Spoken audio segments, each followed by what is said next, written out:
my personal journey with psoriasis during the pandemic. The same videos posted previously in my channel, please watch and subscribe. Living with a chronic condition in these unprecedented times requires flexibility and persistence. All the news about the pandemic can make you feel stressed and anxious, which can trigger psoriasis and eczema flare-ups. That order marked the moment when I began to feel overwhelmed with anxiety, knowing that I am at a higher risk for severe illness from COVID-19 due to asthma. Infections also tend to flare my psoriasis and eczema, another reason to worry. For months now, our lives changed. Just days before, my partner and I worried about the virus. With the lockdown in place, I began to wonder what the pandemic meant for my family and friends here and abroad, especially my elderly parents and my children at home. It didn't take long to become concerned about how to best care for my health and psoriasis in the shadow of the coronavirus.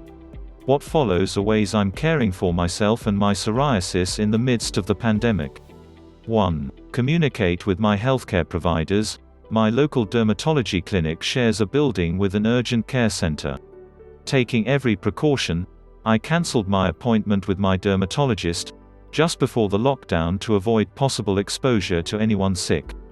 Even though I did not see my doctor in person, I messaged that day about my skin conditions and medications. Online medical support, including telemedicine, is one way to stay closely connected with healthcare providers when you cannot go to the clinic. I felt better knowing if I need anything from my healthcare team, they are accessible by phone or online. Finding out what online medical resources might be available to you can give you the peace of mind of knowing where to turn if you have a skin flare or other medical concern. 2. Taking inventory of my medications. Staying at home provided me time to take stock of my prescription medications and over-the-counter products. I like to have enough on hand to avoid missing doses or treatments. With the pandemic still spreading, I want to know how much medication I have and how to get more when I need it. The local pharmacy is still open, but I would rather not go into the store. I have learned how to utilize the online mail-order pharmacy system through my pharmacy benefit provider's website. Within minutes I registered for an account and refilled a prescription to be delivered to my house in less than a week. Spend a moment to list your medications and skincare products, including how much you have on hand. Note if you need to adjust how you will get refills and order early to allow for possible delays. 3. Managing my stress and anxiety. I don't like to admit it when I become stressed or anxious. The initial days of the coronavirus pandemic, though, left me feeling uneasy. The more news I watched, the more I felt insecure and worried about what would happen next. Stress and anxiety are triggers for my psoriasis and eczema. I need to address stressor related to the coronavirus in a healthy way to avoid flares. I watch less cable news, with its non-stop coronavirus reporting. I take walks in my neighborhood while carefully practicing social distancing. My partner and I talk and pray daily to support each other. I practice gratitude by thinking of 5 things I feel thankful for at the end of the day. If you're feeling stressed or anxious about the coronavirus and your skin, know that you are not alone. Engage in activities that you can enjoy safely and be mindful of your stress level. 4. Maintaining my skincare routinely. I don't feel like doing much, including taking care of my skin, when anxious or worried. But keeping up my skincare routine is exactly what I need in a time of crisis. Caring for my skin reduces the chance of worsening my psoriasis while allowing me to proactively address any skin concerns that could lead to more stress. My routine also keeps me on a regular schedule in the absence of work. In the morning, I apply a medium-strength prescription ointment to psoriasis lesions along with moisturizers on my body. In the evening, I use a phototherapy home unit 3 times a week, shower, then apply ointment and moisturizers again. Sticking to your normal skincare routine can provide structure and normalcy to your day while maintaining your skin health. I hope the stay-at-home orders and other measures to stem the spread of the coronavirus will end soon, with as few people affected as possible. In the meantime, managing a chronic illness like psoriasis takes flexibility and persistence. Be safe and healthy, and feel free to let me know ways you are managing your psoriasis in these unprecedented times. 5. My exercise routine. Honor the spirit of Psoriasis Action Month by pushing back against lockdown lethargy and working more physical activity into your life. Every day is an active day, a great time to kickstart a new exercise plan. A Psoriasis Action Month, a time for patient advocates and their allies to focus on building awareness about this condition. This is very much needed. As I still run into people who haven't heard of psoriasis, I don't really understand that it's an immune-mediated disease, or think it is contagious. During the COVID-19 pandemic, the emphasis on action has inspired me to tackle a few issues in my personal life. The activity app on my electronic watch tells the story. I am not exercising as much as I did before the coronavirus sent us into lockdown. My step counts, exercise sessions, and daily distance traveled are all down since shelter-in-place orders were enacted for months. I see Psoriasis Action Month as an opportunity to get back to my exercise routines. The chance to get active, in any way you choose, and to join in with the community virtually. You can walk, run, swim, jump rope, pogo, tango, somersault. I haven't chosen which activity to do yet, although I am not especially good at tangoing or somersaulting. I am always looking forward to jump-starting my exercise routine. 6. Pandemic stopped my tracks. When COVID-19 began to spread in my community and around the world, I told myself I needed to stay active in case it would help me fight illness. Daily walks and the occasional run helped me manage my weight, blood sugar, and blood pressure. All these health indicators climbed too high in the past, so I felt motivated to keep moving as much as my schedule allowed. Staying active became unexpectedly difficult. Wanting to avoid people on the walking paths or park for fear I might be exposed to the coronavirus kept me indoors. Then seasonal allergies caused my asthma to flare. My anxiety over triggering an asthma attack also kept my running shoes on the shoe rack in the garage. My partner encouraged me to use the rowing machine in the house. I don't like exercise machines in general, but I wanted to engage in some kind of physical activity. After trying the machine a couple of times, I strained my knee and lower back. Exercising inside my house didn't stop me from worrying about my asthma either, as I have dust and pet dander to contend with. 7. My motivation to keep moving again. I have learned that I'm not alone in facing these challenges. I posed a question to members of an online psoriasis community about whether people were continuing to stay physically active during the pandemic. A couple of respondents mentioned not wanting to exercise without a mask but noted the discomfort of wearing one while working out in hot weather. Another cited gym closures and lack of motivation. Most wanted to get back to a regular exercise schedule like I do. As the pandemic continues, I accept that COVID-19 will most likely be around for a while. I can no longer wait to begin exercising until the virus miraculously disappears on its own or there's an approved vaccine that all people will get it. I miss exercise, which has been a big part of my life since my youth, playing volleyball and distance running and other sports. Long walks and jogs also help me mentally and emotionally. I take that time to think about life, process decisions, and praying. I feel a sense of accomplishment and newfound energy after a good workout. I sleep better and manage stress more effectively. When I am doing well emotionally, I have greater capacity to manage my psoriasis and make good decisions for my health. 8. My exercise action steps.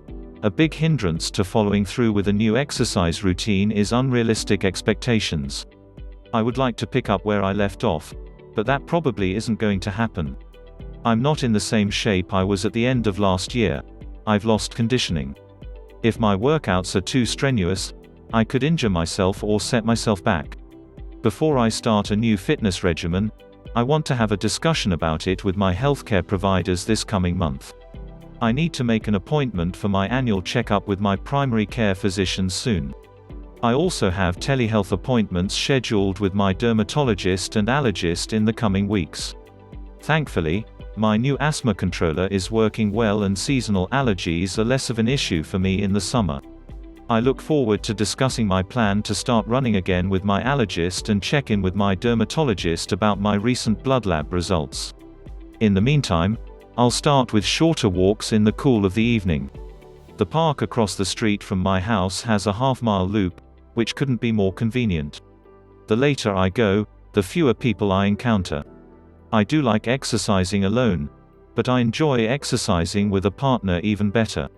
My partner and some friends, and I will walk in silence as we think and meditate to ourselves. Other times we catch up on the day or discuss an important topic related to family or work. Time passes quickly.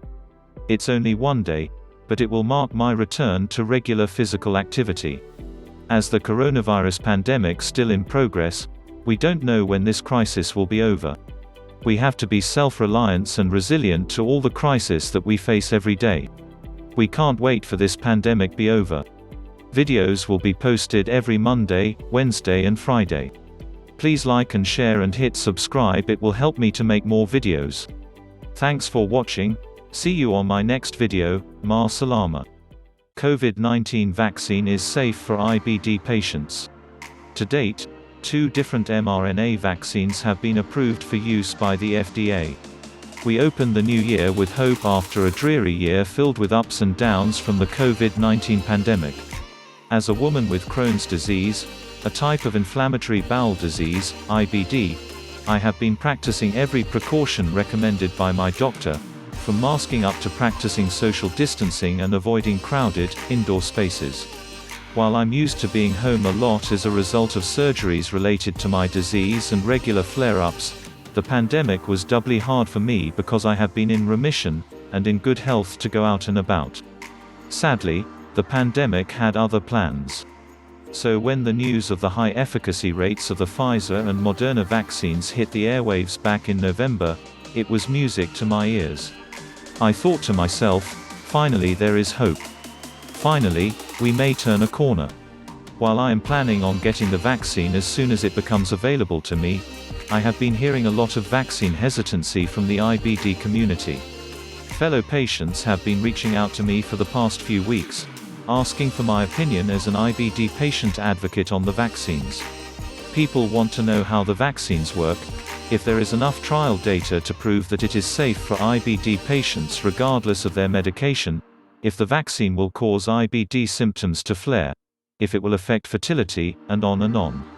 I was so busy fielding questions that I didn't even have time to take a break over the holidays.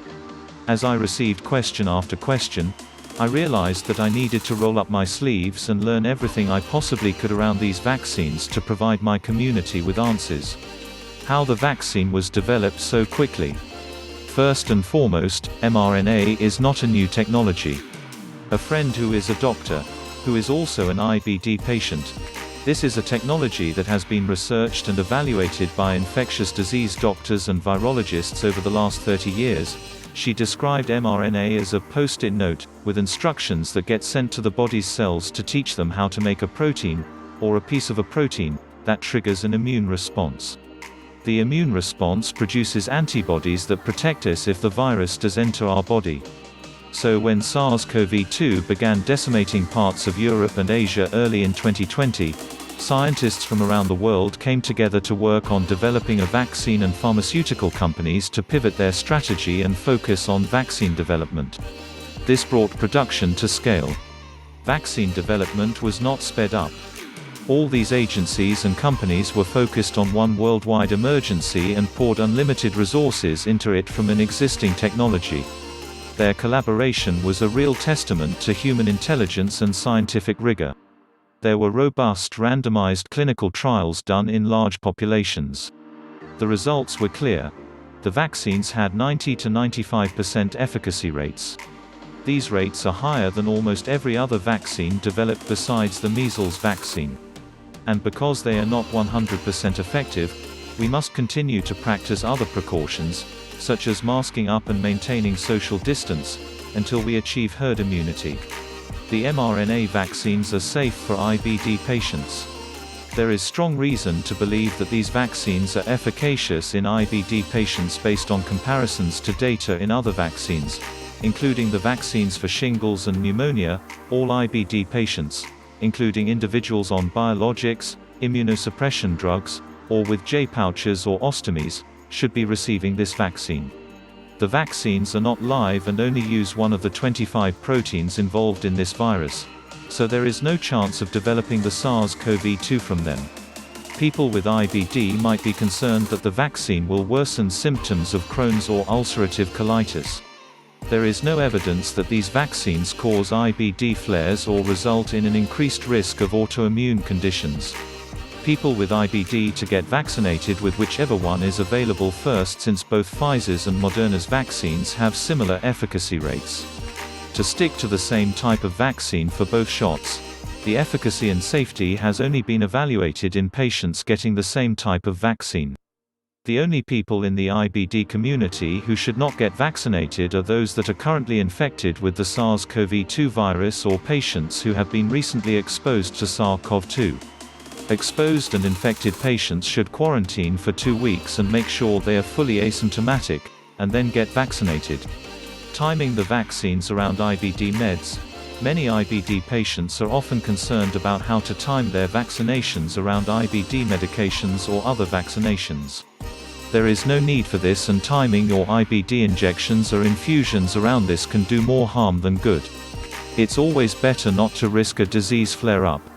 If you are receiving other vaccinations, it is recommended that patients wait 14 days between each. There is likely no adverse event between vaccinations, but it's important for your doctors to know what reactions, if any, you may have to the COVID-19 vaccine versus other vaccines. Herd immunity helps IBD patients. By getting vaccinated, we are all contributing to the development of herd immunity. Herd immunity means that enough of the population is vaccinated against the disease to prevent the disease from spreading. For the immunocompromised IBD population, this concept is key because if you're on immunosuppressant agents, you may not have as robust a response to a vaccine as a person with an intact immune system, so we all have to do our part. Adverse events have been reported in IBD patients. The most common adverse events in the general population, including IBD patients, are as follows: headache, fatigue, nausea, diarrhea, pain, swelling, and redness at the vaccine site. There is, however, an ingredient in the vaccines called polyethylene glycol, PEG, that is also used in bowel preps for colonoscopies that some IBD patients might be allergic to. If you have a known sensitivity to this ingredient, it is recommended they either take the appropriate medication before getting vaccinated or carry an EpiPen, whichever is suggested by your gastroenterologist. Those who received vaccines have experienced soreness in her arm after she received the first dose of the vaccine. Adverse events are generally only observed short-term, and that long-term considerations will be followed through on in the randomized clinical trials for several years. Even though adverse events may be worse with the second dose, with flu-like symptoms being the primary concern, adverse events are not necessarily a bad thing, as they indicate that the body is responding to the vaccine. Vaccine safety for pregnant and breastfeeding women with IBD. Many women with IBD have been asking me if and how the vaccine can affect fertility or impact a pregnancy, or life postpartum. The doctor assured me that these vaccines do not impair fertility, and although there is no data yet on pregnant women, and many patients who are pregnant received the vaccine and have done well, we do know that contracting COVID-19 in pregnancy poses more severe risks to the mother and baby, so it's best for the mother to exercise caution and hunker down during this pandemic. Every woman with IBD who is pregnant or is thinking about becoming pregnant should be having this conversation with her OB/GYN and gastroenterologist. While it is not clear at this time whether or not the vaccine passes into breast milk, the early studies have shown that women appear to be able to safely breastfeed. If you are still unsure, it is very reasonable for women to wait until after pregnancy to get the COVID-19 vaccine, or to decide to delay conception until after the mother receives the vaccine. Moving forward into 2021, there are still some unknowns about the vaccine regarding how long immunity will last or if it will cover viral mutations. But even though we do not have all of the answers just yet, all IBD patients should get vaccinated as soon as we can. As a patient advocate and a woman with IBD, I feel that it's my duty to educate and inform other people living with IBD about these vaccines. We have to keep including people of diverse backgrounds in clinical trials, and we need to keep listening to their concerns and sharing the best information possible to ensure everyone's safety. A doctor who is also a woman with IBD described the evening after she received her first dose of the vaccine as absolutely the best night's sleep she's had since March. She was relieved knowing that this can be the beginning of the end of this virus if we all take the steps to protect ourselves. I take comfort in that too, and will do my part to continue to share scientific evidence and information to my community so we can return to normalcy and put this pandemic behind us. To understand more about IBD, a video posted before, see my channel, and link to access to the video, and more videos will be coming up about the coronavirus with chronic illnesses. If you like this video, please share and subscribe to my. Thanks for watching. See you on my next video. Ma salama.